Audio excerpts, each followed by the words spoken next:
Welcome, everyone. I'm so excited today, honestly. I mean, California native, but she came from Costa Rica for this exhibit and many other things, but for this exhibit. And so I'm really honored and I'm so excited to have Wyliebee.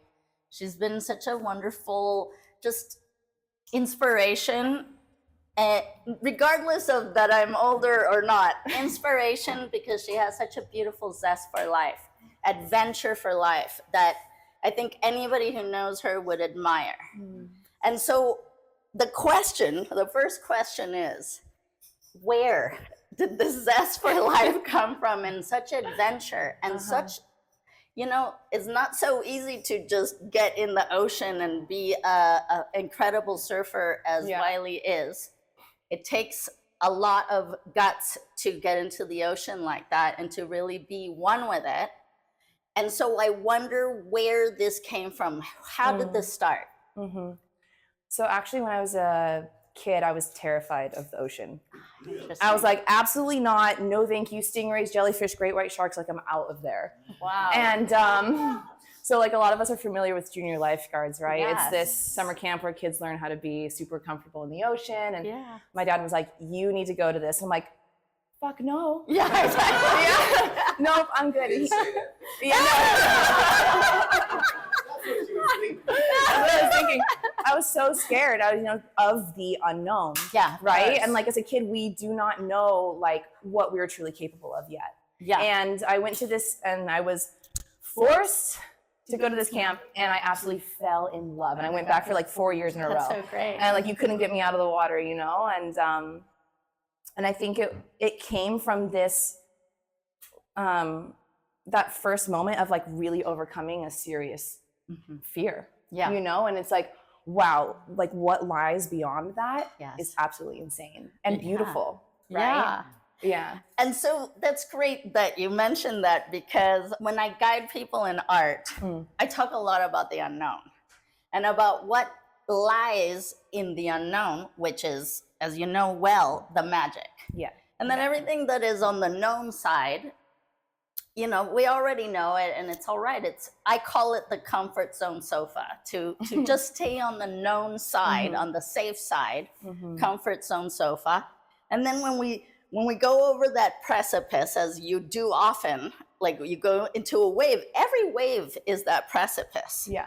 Every start of a canvas is also that precipice. Throwing the paint on the canvas the first time is like, exactly. Oh, what's going to happen? Exactly. Yeah. And only in the other side do we find that magic of art, of love, of zest for life, all of those adventures.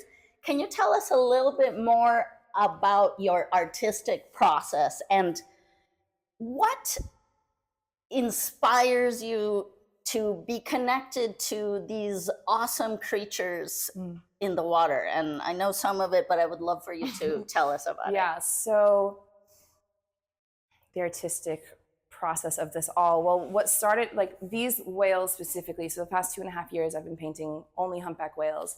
And it started from a place of really extreme loneliness. And so I moved myself down to Costa Rica like 3 years ago, and there's an amazing community there for sure. And for some reason that I think I've come closer to figure out, I couldn't like plug into like a tribe of people that I was searching for, right?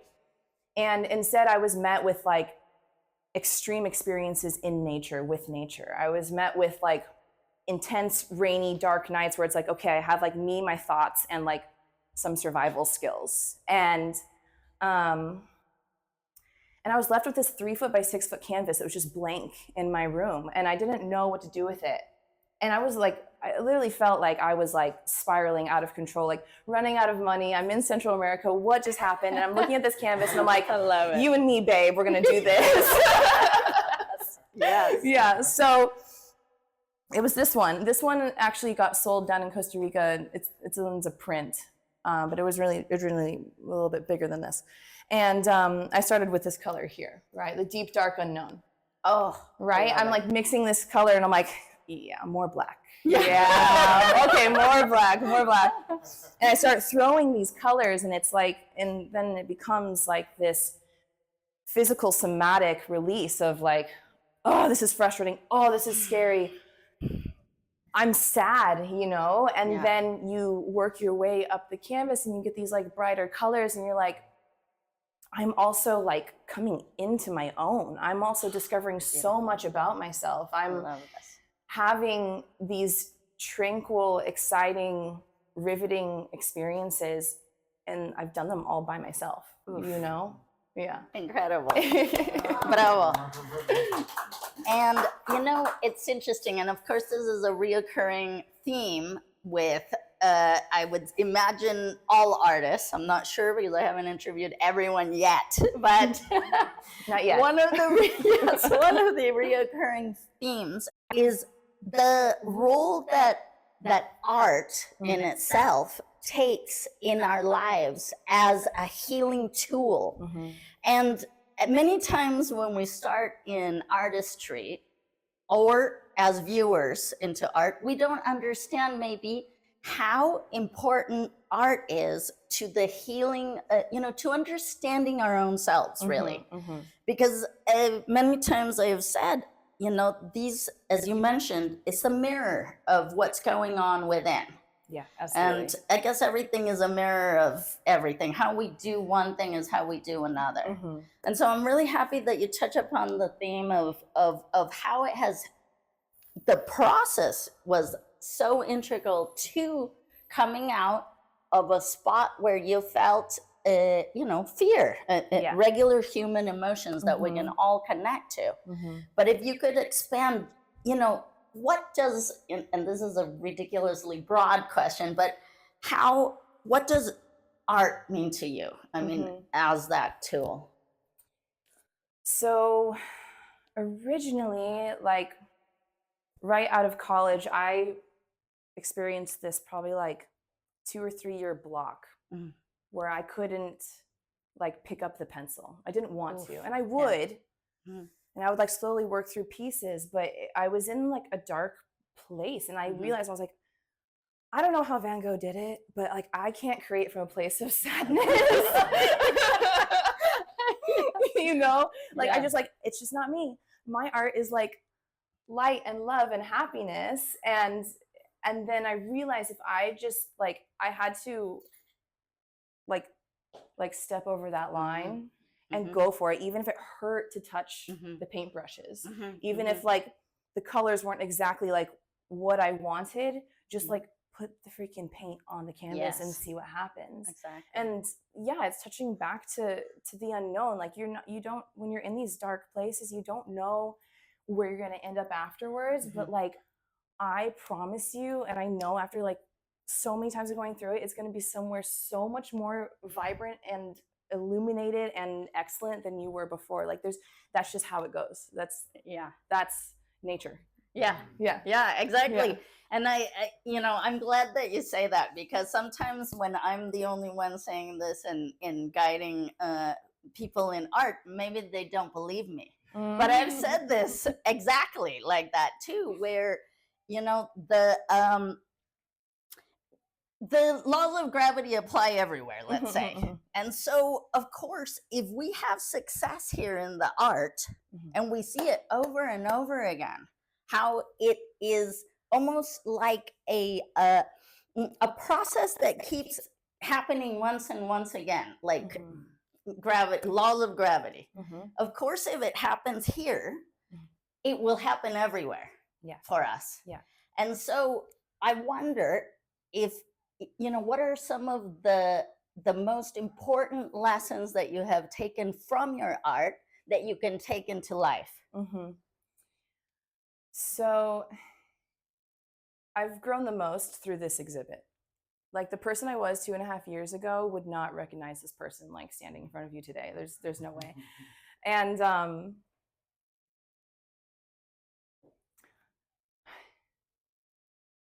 so I'm going to bring it back to why humpback whales, because this applies. Like if the law of gravity is going to bring us to this, let's say gravity of the paint falling, and it brings us to this place of success where we've created something beautiful over and over again.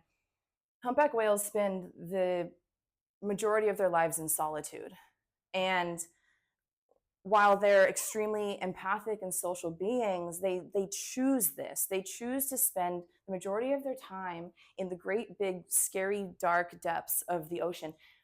And every year they find their way back home. They find their way back to their friends, to their family. And they're doing this by not seeing, but they have this like this deep knowing that if they set their course, and they set their course and they don't stray from it even a degree. They set their course and they end up exactly where they're supposed to be. And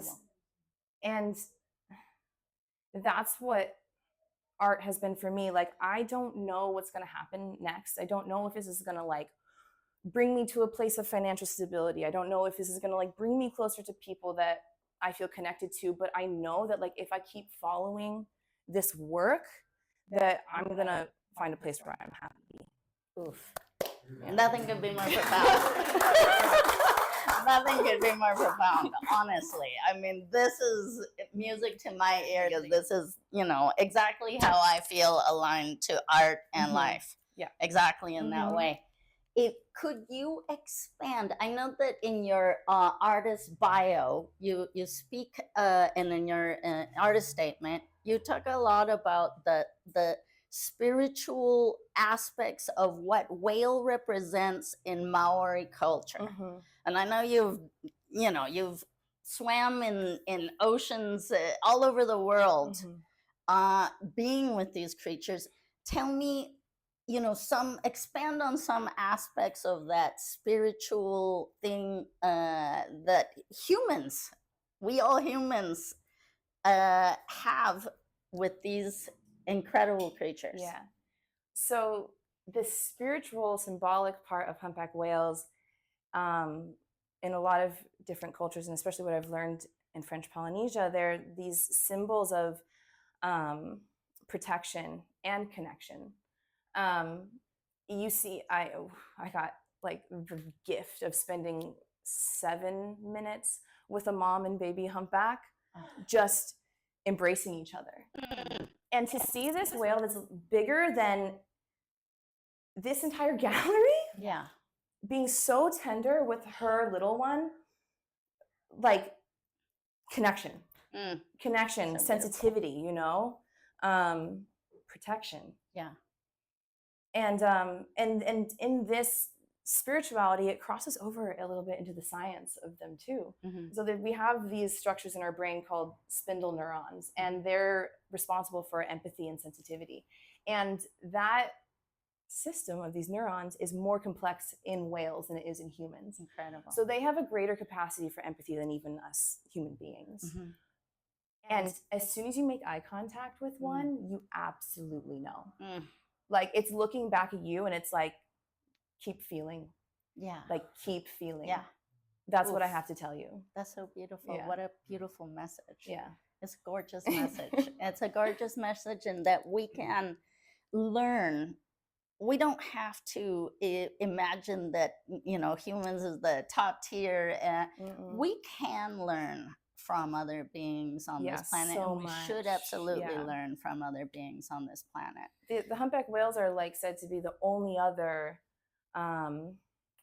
what's the word for like when you put others before yourself? Altruistic. The only other altruistic being on this planet besides humans. And I'm like, even that's kind of debatable sometimes. Yeah, it is kind of debatable sometimes. Exactly. Like, truly, we have all these beautiful stories of them protecting other cetaceans, human beings, their kin, putting their lives in the way of danger to help another being. Yeah. Which, like, not every single human's going to do. No. Yeah. Well, you know what? This is incredible that we don't need to go into the ocean ourselves, but we can see it through your eyes, which is fantastic. And literal, because the color is exactly the color of your painting. French Polynesia. Tell us, for closing up, what is something that you would like the viewers to take away from your art, or the experiences, or anything that you would like to say to the viewers in relation to art or this? I would say I want everybody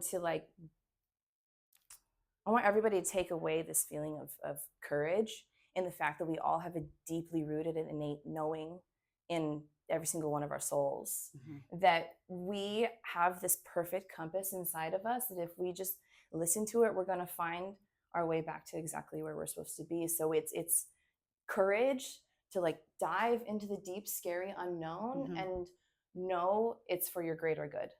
Oof. Yeah. Bueno, nothing could be better. We will. You will. You will. We will. Yeah. Yeah. Thank you so much. Thank you, guys. Wyliebee. Thank you, guys. Beautiful. Thank you.